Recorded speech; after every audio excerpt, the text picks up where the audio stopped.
जिसने जन्म लिया है उसका अंत निश्चित है। यही इस ब्रह्मांड का सबसे बड़ा नियम है। इसी प्रकार हम इंसान, हमारी धरती या हमारे संसार का अंत भी निश्चित है, लेकिन यह अंत किस तरह और कैसे होगा इसके बारे में कहना थोड़ा मुश्किल है, क्योंकि भविष्य न तो कोई जानता है और न कोई जान सकता है। लेकिन फिर भी हमें हमारे प्राचीन ग्रंथ और हमारी आधुनिक विज्ञान इसके कुछ जवाब जरूर देते हैं, परंतु उनमें भी काफी खामियां हैं। लेकिन फिर भी कहीं न कहीं इनमें ही पृथ्वी के अंत का राज छिपा हुआ है।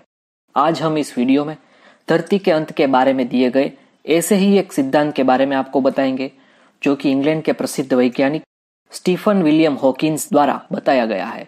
एक्सपीडिशन न्यू अर्थ नामक एक श्रृंखला में स्टीफन हॉकिंस और उनके छात्रों ने इस सवाल का पता लगाया कि पृथ्वी को छोड़कर कौन से ग्रह पर मनुष्य रह सकता है। इस विषय पर एक कार्यक्रम में बोलते हुए हॉकिंस ने कहा कि पृथ्वी की जलवायु में हो रहे भारी बदलाव इस बात का संकेत है कि अगले 100 सालों के बाद पृथ्वी मानव जाति आदि के लिए रहने के योग्य नहीं होगी।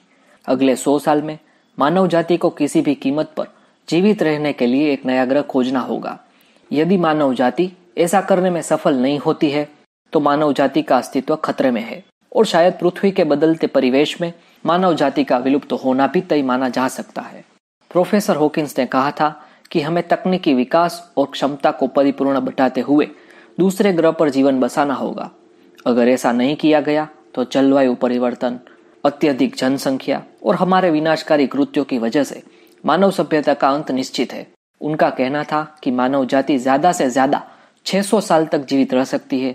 600 साल के भीतर पृथ्वी आग के गोले में तब्दील हो जाएगी। साथ ही कहा था कि मनुष्य को 100 साल के भीतर किसी दूसरे ग्रह पर जीवन की खोज कर बस्तियां बसानी होगी। उन्होंने ये तर्क दिया कि बहुत ज्यादा आबादी होने के कारण धरती पर ऊर्जा की खपत बहुत ही ज्यादा हो जाएगी।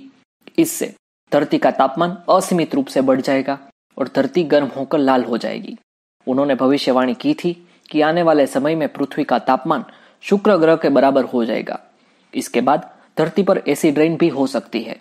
प्रोफेसर हॉकिंस ने धरती पर मनुष्य की जगह रोबोट के कब्जे के खतरे की आशंका भी जताई थी। उनके अनुसार आने वाले सालों में रोबोट खुद एक स्वचालित सभ्यता बनकर मनुष्य पर कब्जा कर सकता है।